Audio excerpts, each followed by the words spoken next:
नमस्कार बच्चों, मेरे YouTube चैनल पर आपका स्वागत है। आज हम कक्षा 7 की पाठ्य पुस्तक का 16वां पाठ भोर और बरखा पढ़ेंगे। बच्चों, पाठ का सारांश रूप पढ़ने से पहले मैं आपको लेखिका के बारे में जानकारी देना चाहती हूँ। श्री कृष्ण की प्रेम दीवानी मीराबाई का जन्म 1498 ईस्वी को राजस्थान में मेड़ता के पास चोकड़ी गांव में हुआ था। इनके पिता राव रतन सिंह तथा माता कुसुम कुंवर थी। बचपन में ही मां का देहांत हो जाने के कारण ये अपने दादा के पास रही। प्रारंभिक शिक्षा भी उन्होंने अपने दादाजी के पास रहकर ही प्राप्त की थी। राव दाजी बड़े ही धार्मिक एवं उदार प्रवृत्ति के थे। बचपन से ही मीराबाई श्री कृष्ण की भक्त थी। उनका विवाह उदयपुर के राणा सांगा के पुत्र भोजराज के साथ हुआ था। विवाह के कुछ ही समय बाद उनके पति की मृत्यु हो गई। मीरा की मृत्यु 1546 ईस्वी में द्वारका में हुई। जिन पदों को मीरा कृष्ण भक्ति में विभोर होकर गाया करती थी वे ही उनकी रचनाएं हैं। नरसी जी का मायरा, गीत गोविंद का टीका, राग गोविंद, मीराबाई का मल्हार एवं फुटकर पद तथा गरबा गीत आदि मीरा की प्रसिद्ध रचनाएं हैं। बच्चों, ये तो था लेखक का परिचय। अब हम भोर और बरखा पाठ के शब्दार्थ, प्रसंग और व्याख्या करेंगे। जागो बंसी वारे ललना, जागो मोरे प्यारे, रजनी बीती भोर भयो है, घर घर खुले किवारे। गोपी दही मथत सुनियत है कंगना के झनकारे, उठो लाल जी भोर भयो है, सुर नर ठाडे द्वारे। ग्वाल बात सब करत कुलाहल, जय जय शब्द उचारे। माखन रोटी हाथ मुँह लेनी, गौवन के रखवारे। मीरा के प्रभु गिरधर नागर, शरण आया को तारे।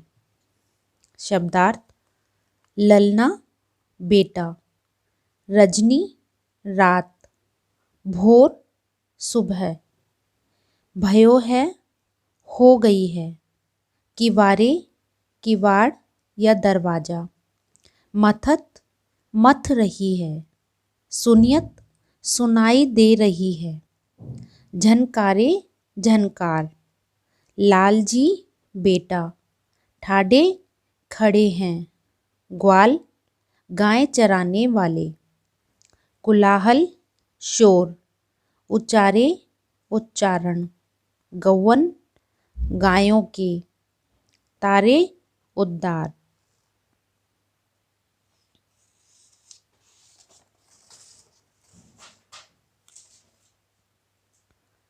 प्रसंग: प्रस्तुत पद हमारी हिंदी की पाठ्य पुस्तक वसंत की कविता भोर और बरखा से लिया गया है, जिसकी रचयिता मीराबाई हैं।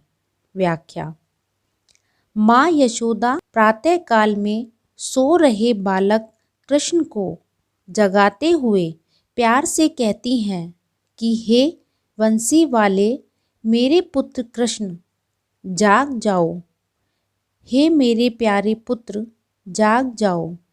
वह कहती है कि रात बीत चुकी है, अब सुबह हो गई है, सभी घरों के दरवाजे खुल गए हैं, ब्रज की गोपियाँ दही मथ रही हैं। उनके ऐसा करने से उनके कंगनों की झनकार सुनाई दे रही है। बेटा कृष्ण उठ जाओ, सुबह हो गई है। दरवाजे पर देवता और मनुष्य खड़े होकर तुम्हारी राह देख रहे हैं। ग्वाले भी सुबह सुबह जय जय शब्दों का उच्चारण करके शोर मचाने लगे हैं।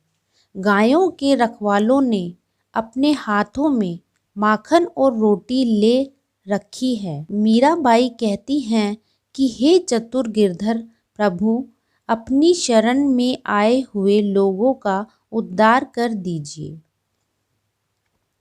बरसे बदरिया सावन की मन भावन की, सावन में उमग्यो मेरो मनवा, भनक सुनी हरि आवनी की।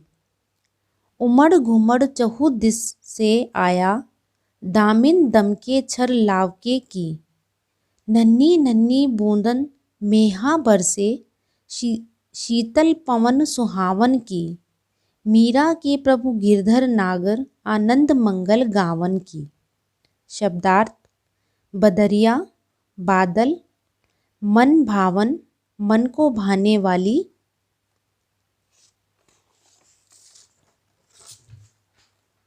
उमग्यो उमंग भरना,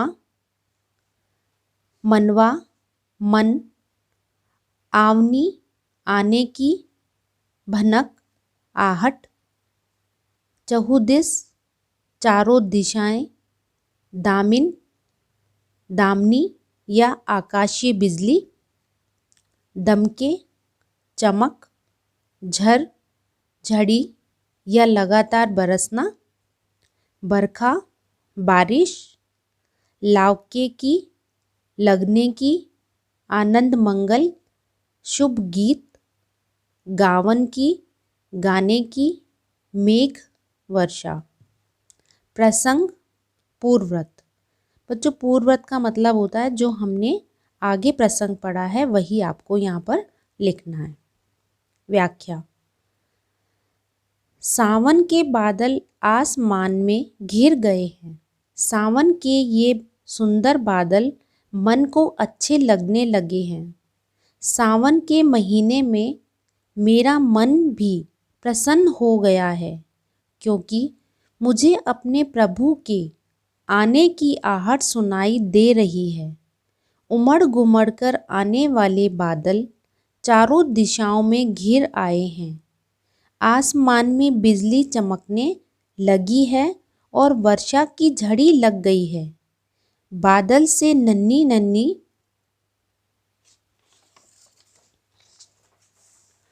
बूंदें बरस रही हैं और शीतल पवन मन को सुहावनी लग रही है। मीराबाई कहती हैं कि हे चतुर गिरधर प्रभु, यह आनंद मंगल अर्थात खुशियों के गीत गाने का समय है। बच्चों, ये तो थे इस पाठ के शब्दार्थ, प्रसंग और व्याख्या। अब हम इसके प्रश्न उत्तर करते हैं।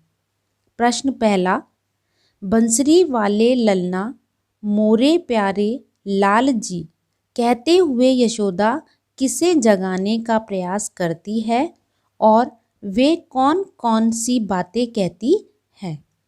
उत्तर: यशोदा अपने बेटे कृष्ण को जगाने का प्रयास करती है। वे कृष्ण को जगाते समय कृष्ण से कहती है कि रात बीत चुकी है, सभी के घरों के दरवाजे खुल गए हैं, ब्रज की औरतें दही मथ रही हैं। प्रातःकाल में सभी देवता पुरुष अपने अपने घरों के दरवाजों पर खड़े हैं। ग्वाल बाल जय जय शब्द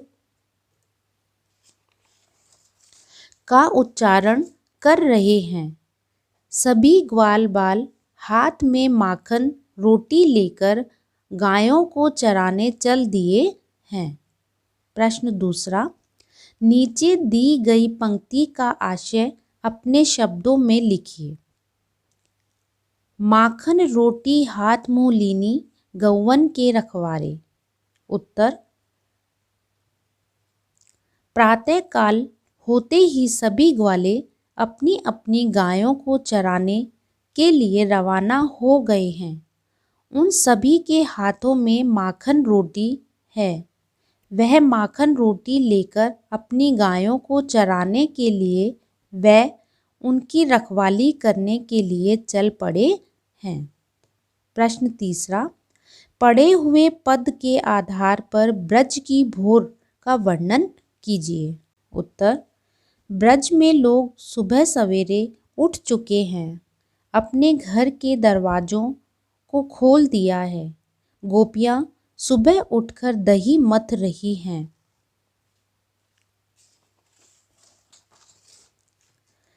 दही मथते हुए उनके कंगनों की झनकार सुनाई दे रही है।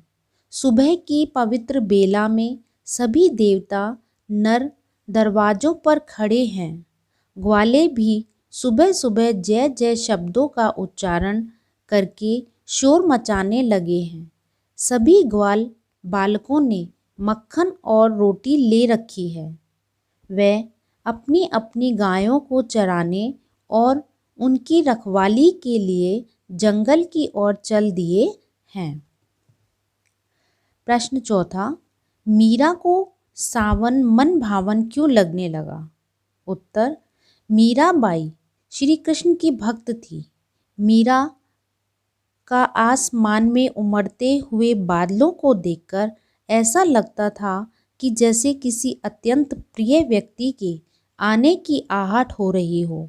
बादलों से गिरती पानी की बूंदें, आसमान में चमकती बिजली, गरजते बादलों का शोर वातावरण को अत्यंत मनोरम बना देते हैं। मीराबाई का मन मोर की तरह कृष्ण के स्वागत में नाचने लगता है।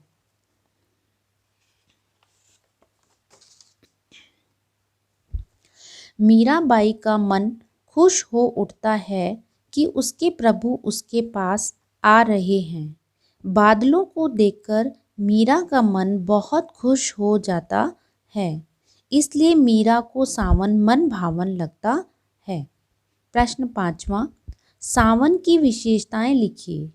उत्तर, सावन की ऋतु में मेघ आसमान में छा जाते हैं और ठंडी रिमझिम फुहारें पड़ने लगती हैं।